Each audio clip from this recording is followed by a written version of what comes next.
Hey folks, just give me 1 minute to make sure that my phone is not going to go off while we're doing the program today.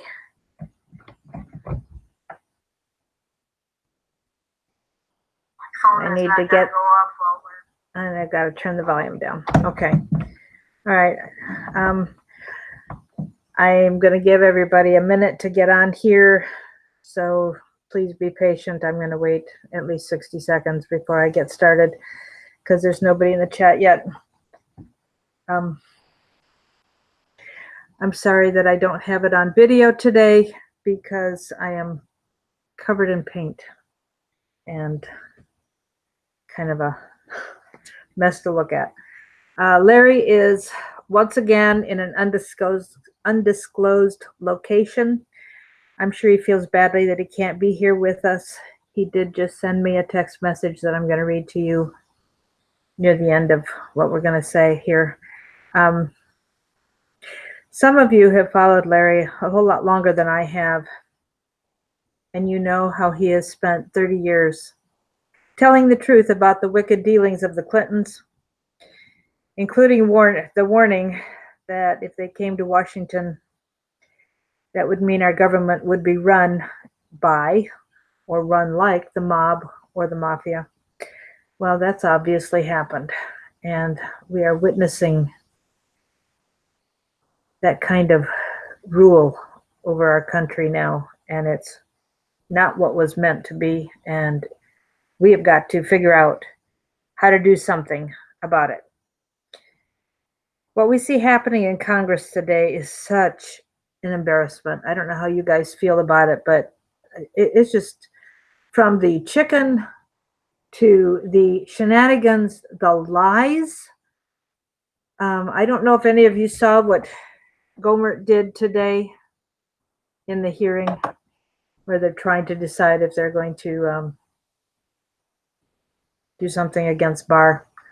You know, Barr did not have any legal obligation to reveal Mueller's report. None. And he has been so forthcoming. They are welcome, the congressmen are welcome to come to the DOJ and read the report unredacted for themselves, which they have refused to do, and then they dare complain that it's not public for them. It's mind-boggling what's going on. I hope you see that we are under a coup to remove our president, destroy our country, and replace our constitutional republic with communism. Those of us who are old enough know the devastation that communism would bring to our country. When I think of what I learned about Chairman Mao growing up and what he did to his own people in China, we learned about what Stalin and Lenin did to Russia and the oppression that they were under with communism. And you know, Khrushchev said that we would be destroyed from within without the use of bombs. They wouldn't need to bomb us. They wouldn't need to start a war with us. We would destroy ourselves, because if they got hold of our school system, which they obviously did, then they could socially engineer and in effect brainwash children to think that communism and they won't use the word communism, that socialism was okay. And like I said yesterday, we heard Nancy Pelosi say, I'm a progressive. Hillary Clinton said she was a progressive. Well, Larry was the one that first suggested they use the term progressive because it infers progress. And so it's going to sound like a good thing. And all it is a euphemism for socialism and communism. It's all the same. And I mean, I remember the Vietnam War where Larry served and started his service to our country. And the communists, we were fighting the communists in Southeast Asia. Now, there are other reasons that we were there, but you know, the public reason was that we were going to stop the spread of communism. You know, Larry fought Ortega in Nicaragua to try and stop the communism and to stop it from spreading and coming here. He fought Pol Pot in Cambodia and the horrible things that he did to his people as the dictator, communist dictator. We've seen the lack of freedom in Cuba. And of course, now we see what's happening in Venezuela. That is what we know is in our future if we don't do something. I mean, even Afghanistan, when it was a Buddhist country, the people wore Western attire. And now look. And then we've got this school in Philadelphia where the children are singing of beheading us and the glory of sacrificing themselves. Oh my goodness, we're in trouble as a nation. So you've heard, they are even talking now about the coup. It is finally becoming publicly discussed that we're in a coup. But remember, Larry started talking about it in July 2016, even a couple weeks before Trump got the nomination for the Republican Party for the 2016 election.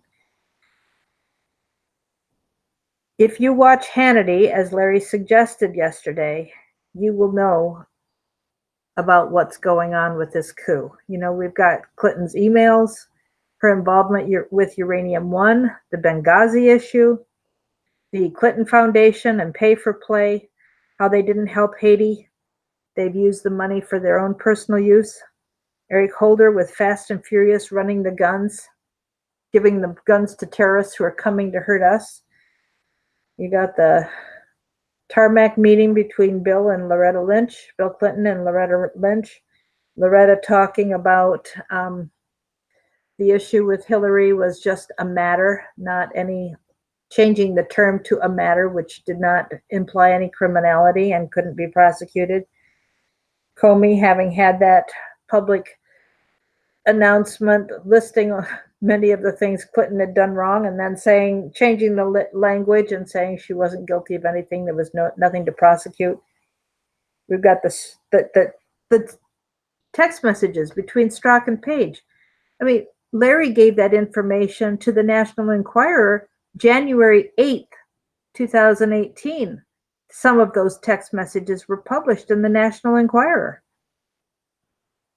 revealing the clue, revealing an insurance policy, revealing that they needed to do something and intended to impeach Trump, and they needed to make sure that Hillary won, and if she didn't, then oh no, they were going to have to do something to make sure that Trump was taken out. You know, we've heard about the dossier and how it was used to get the FISA warrants to spy on Trump's campaign people. The insurance policy that might have included, I think it was Rosenstein's wife, that was anyhow Melissa Hodgman, that she could have recommended the prosecution of Hillary, and because of her job, that a lot of the digital information she was in charge of, and she could have recommended prosecution and didn't.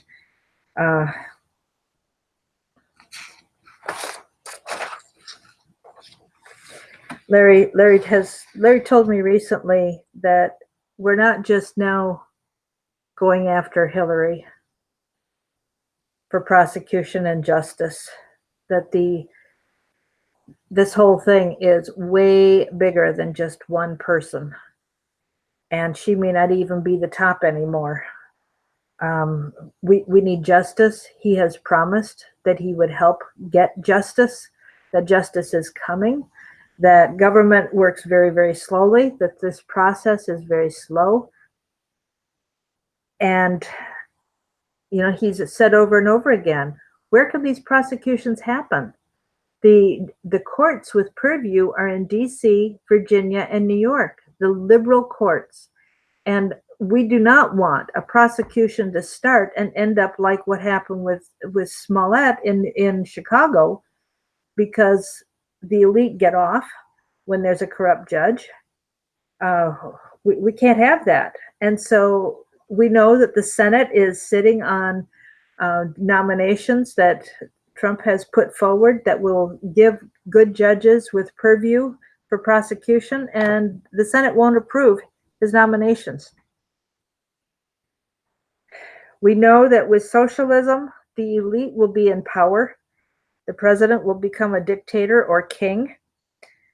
The House will go back to state rule as, lords and earls and so on and dukes, and we'll be in a feudal system again. Um, Hillary wasn't supposed to lose, as you know. We keep hearing that she wasn't supposed to lose. Larry has hinted along the way at what he's doing. He has promised that prosecution will come, justice will come.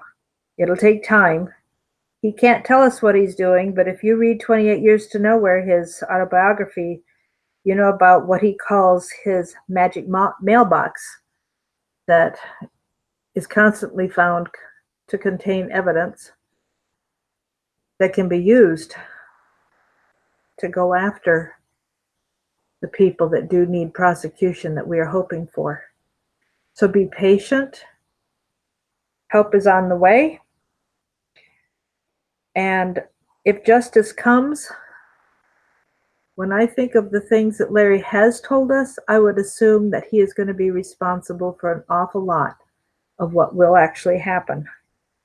And with the storms that are going through Arkansas today, I would imagine that Larry is in great pain, fighting for every breath. Despite that, he is fighting with every breath to see that justice does come to the people that we know need to be prosecuted. In my opinion, this country owes a very large debt of gratitude to this unassuming and unsung hero. We'll never know what he has done, but sorry folks, I got a spam. Don't you love it? I'm going to read the text I got from Larry now. Just give me a sec to get to it. I'm watching the live chat as well, so it's going to take a minute for this to come up. He said he is working. I don't know what that means, but he's struggling to breathe today.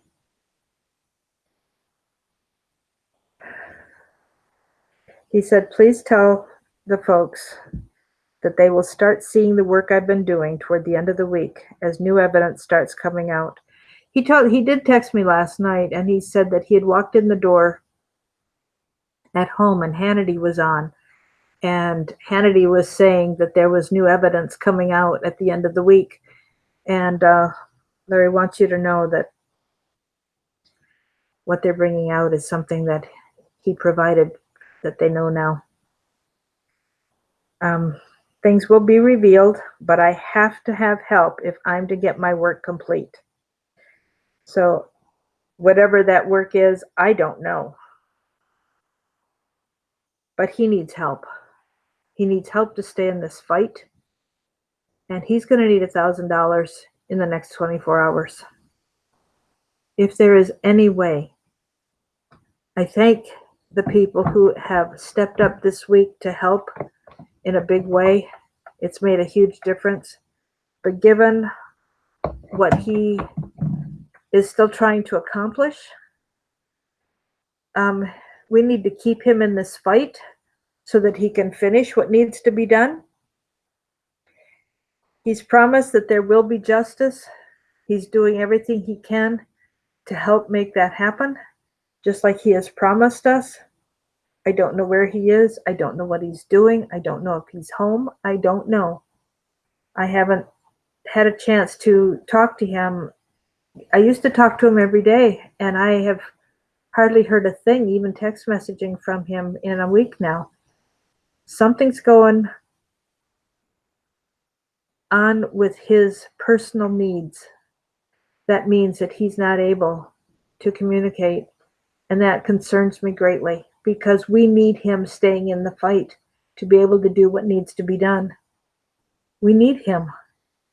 This country needs him more than anybody realizes. And I hope that there will be somebody out there that will be able to help in a big way Otherwise, we need a lot of people to contribute a little. If you are grateful for what Larry has done and what he is doing and what he promises to do and what he promises will come, then would you please send something?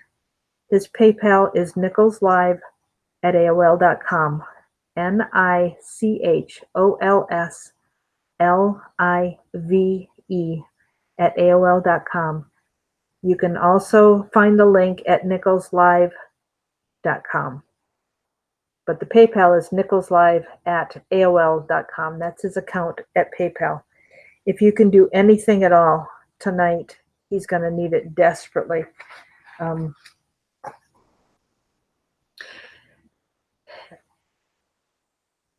If you buy a t-shirt, he will get a little bit. That's why it's a fundraiser as well as a chance for you to invest in being able to talk to others about what's going on.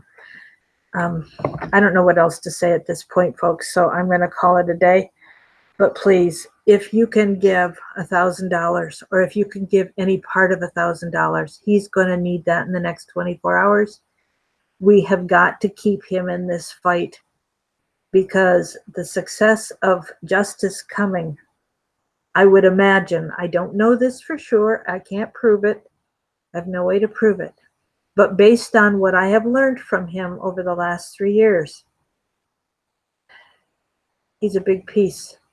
He is most likely a big piece of what we will see coming. So thank you for your help. God bless you, and we'll talk tomorrow.